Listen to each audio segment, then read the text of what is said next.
Ya, oke guys. Assalamualaikum. Balik lagi dengan Jaki ya guys. Hari ini tanggal 15 Agustus 2025 pukul 18:28. Jadi IHSG sempat menyentuh angka 8.000, tapi balik lagi guys. Sekarang di angka 7.800. Kita nggak tahu ya nanti di hari Selasa tanggal 9 Agustus dia akan lanjut naik ke 8.000 ke atas atau berbalik turun lagi ke 7.500. Yang jelas gini guys, kalau lu menanyakan ya kan di Instagram gua ya guys ya, di Instagram Fahmi Nur underscore Muzaki, kok nuwes ini. Itu ada beberapa pertanyaan, Bang. Kemarin biasalah kalau misalkan gua lagi beli satu saham atau ada yang menjual satu saham, terkadang gua update. Salah satu saham yang gua jual kemarin adalah Telkom. Kemudian ada banyak pertanyaan, Bang, masuk ke saham apa lagi nih? Karena ada beberapa yang ngikutin gua ya, ada yang sukses naik, ada yang sahamnya nggak kemana-mana, tapi turun dalam sih sebenarnya nggak. Kayak kayak eh Ultra Jaya, ada beberapa teman-teman yang ngikutin ya. Ini udah masing-masing guys ya. Posisinya sekarang gue punya tapi dalam keadaan minus. Ada juga yang ngikutin NCKL, walaupun sekarang gue udah nggak punya. Kemudian gue udah jual NCKL, gue masuk ke Pewon. Kemudian ada yang gue masuk ke ASLC juga. Nah, terus terang, saat ini gue juga lagi ngincer Adro guys. Dan ini langsung gue kasih kesimpulannya aja ya. Lu boleh beli cicil sekarang. Kenapa gue katakan beli cicil? Karena si Adro ini agak agak ngeselin juga nih guys. Dia belum rilis laporan keuangan kuartal 2 tahun 2025. Coba ya kita lihat ya. Sampai sekarang belum rilis. Kalau kalau kuartal satunya sih udah, kuartal 2-nya udah. Kuartal 2-nya belum. Tapi sekarang di harga 1.800 yang mana kemarin pada waktu bulan April di saat market crash itu dia turun ke harga 1.600, boleh. Menarik untuk dibeli, guys. Alasannya kenapa? Pertama, ada beberapa pertanyaan juga. Kenapa nggak Adi? Nah, ini pertanyaan yang diarahkan ke gue ya, guys ya. Jadi, gue akan menjawab sesuai dengan pendapat gue pribadi. Kenapa nggak Adi? Karena gue terus terang udah punya UNTR. Iya kan? Karena gue udah ada UNTR. Terus kenapa nggak ADMR aja? Nah, ini. ADMR menurut gue di harga 1.000 itu valuasinya nanggung. ADMR bagus nggak prospeknya? Bagus. Tapi valuasinya menurut gue nanggung di harga 1.000 ini. Bisa dia turun ke harga 900 atau 800 itu menarik. Tapi kalau seharga 1.000 ini terus terang masih nanggung. Jadi pilihan gue saat ini, sekali lagi ya, kalau lu kan banyak tuh yang DM gue nih.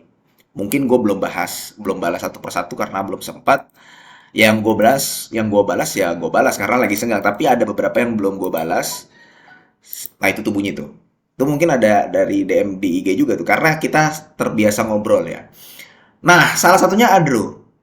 Nah begini guys. Adro, terus prospeknya bagaimana bang? Untuk jangka panjang. Justru Adro ini untuk jangka panjang. Memang untuk jangka panjang.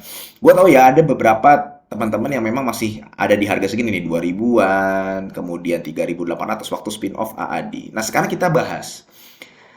Adro ini adalah perusahaan yang memang menuju ke energi baru dan terbarukan. Gua beberapa kali diskusi dengan temen gua yang berada dalam tanda kutip bisa memberikan informasi eh, A1 gitu ya.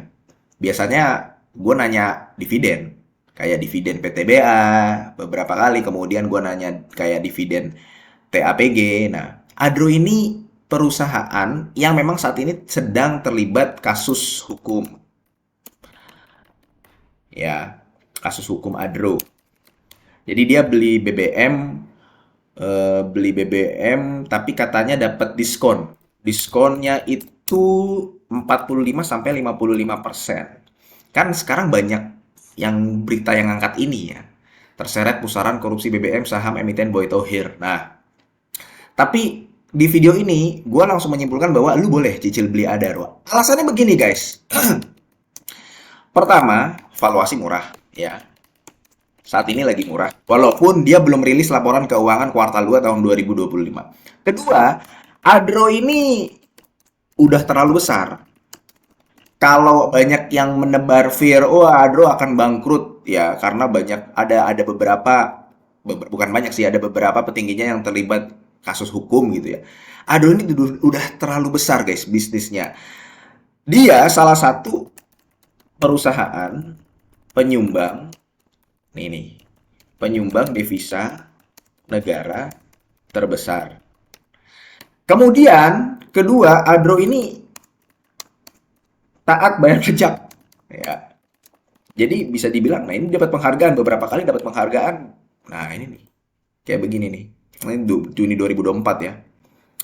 Ya nggak cuma Adro aja sih, tapi bisa dikatakan Adro ini adalah perusahaan yang udah cukup dekat dengan pemerintah dan perusahaan kesayangan lah, bisa dikatakan seperti itu. Nah, sekarang Adro ini udah terlalu besar untuk bangkrut.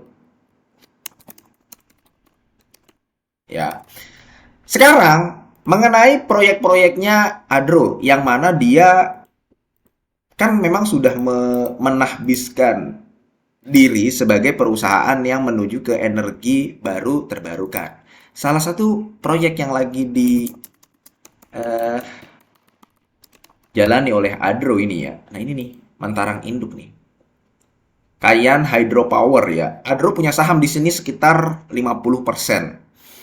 Spesifikasinya itu adalah PLTA Mentarang Induk 1375 watt. Lalu kalau mau tahu guys, 1375 watt ini bisa menghidupi 1 juta rumah.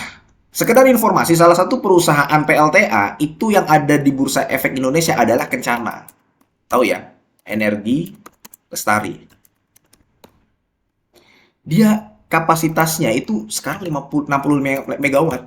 Ada yang di anak-anak perusahaannya ada tuh, ada yang di sungai mana, tapi sekarang 65 megawatt. Ini yang terbesar di Republik Indonesia, guys. Ini kita baru ngomongin yang berada di Kalimantan Utara ini ya. Udah begitu, Adro ini punya banyak site tambang yang tersebar di wilayah Kalimantan. Site tambang butuh power, butuh listrik, butuh suplai energi. Jadi, ini bisa digunakan untuk suplai energi ke tambang-tambangnya si Adro itu, ADMR, Adaro Andalan Indonesia. Dan ini baru kita ngomongin yang berada di Kalimantan Utara. Ya, belum yang di Riau. Belum yang ada di Batam. Untuk nanti dia bisa ekspor listrik ke Singapura, ke berbagai wilayah yang berada di Indonesia. Jadi, terus terang, Adaro ini menarik. Justru untuk prospek jangka panjang. Di saat sekarang valuasinya 0,8, prospeknya. Sekarang lu lihat ya guys. Perusahaan EBT yang ada di Bursa Efek Indonesia, itu valuasinya mahal-mahal. Berbeda dengan Adro yang saat ini lagi dijual murah. Apalagi sedang ada berita ini nih. Berita ini. Jadi ini kalau turun ke 1.700, 1.600 saja. Menarik banget. Tapi pertanyaannya apakah dikasih atau tidak? Kan nggak ada yang tahu market ke depan. Yang membuat gua saat ini masih ngelihat aja dan belum masuk adalah dia belum rilis laporan keuangan kuartal 2 2025. Tetap kita harus ngelihat kinerja di kuartal 2 tahun 2025 itu bagaimana. Dan itu cukup ngeselin guys. Kalau misalkan dia turun kinerjanya, ada nggak kemungkinan untuk lebih turun lagi? Ada. Tapi kan valuasinya udah murah. Itu yang gue bilang. Kalau lu bertanya, Bang saham apa yang saat ini setelah lu jual beberapa waktu belakangan, lu mau masuk saham apa lagi? Gue mau ngekor aja. Salah satunya Adro ini. Kayak gitu guys. Jadi kesimpulannya, setelah yang tadi gue sampaikan, Adro ini menarik untuk dicicil beli. Kayak begitu guys ya. Oke, mudah-mudahan video ini bermanfaat dan semoga lu sehat selalu sehingga kita bisa bertemu kembali di video-video selanjutnya. Ini bukan ajakan jual beli. Gua akhiri, wassalamualaikum warahmatullahi wabarakatuh.